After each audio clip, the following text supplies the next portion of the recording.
ఘనమైన దేవుని నామానికి మహిమ కలుగునుగాక. పేతురు రాసిన మొదటి పత్రిక 3వ అధ్యాయము 13-14 వచనాలు. మీరు మంచి విషయంలో ఆసక్తి గలవారైతే మీకు హాని చేయువాడెవడు? మీరొకవేళ నీతి నిమిత్తం శ్రమపడినను మీరు ధన్యులే. వారి బెదిరింపునకు భయపడకుడి, కలవరపడకుడి.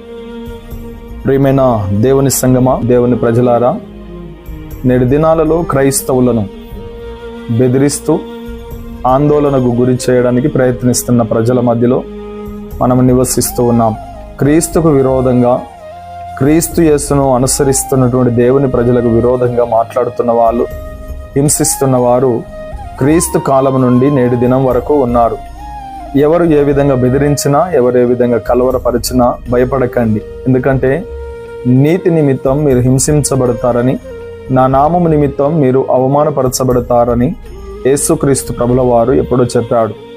కనుక ప్రియమైన దేవుని సంగమా, క్రీస్తు యేసు సద్భక్తితో బతకను ఉద్దేశించు వాడికి శ్రమలు కలుగునని లేఖనము సెలవిస్తుంది.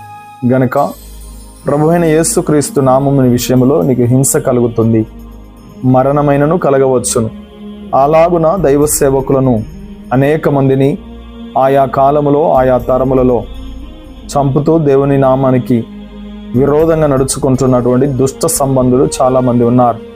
కనుక కలవరపడకండి.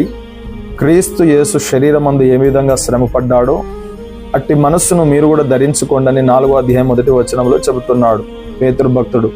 కనుక ప్రియమైన దేవుని జనాంగమా, శ్రమపడుటకు, హింసపడుటకు కలవరపడకు. ప్రభువు ఏ విధంగా శ్రమపడ్డాడో నీవు కూడా అలాగునే శ్రమపడతావు.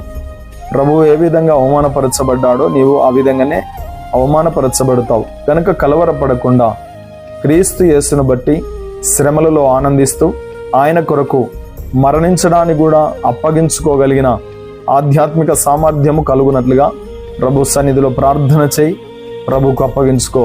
ప్రభు యొక్క మహిమ కొరకు నిలవబడు.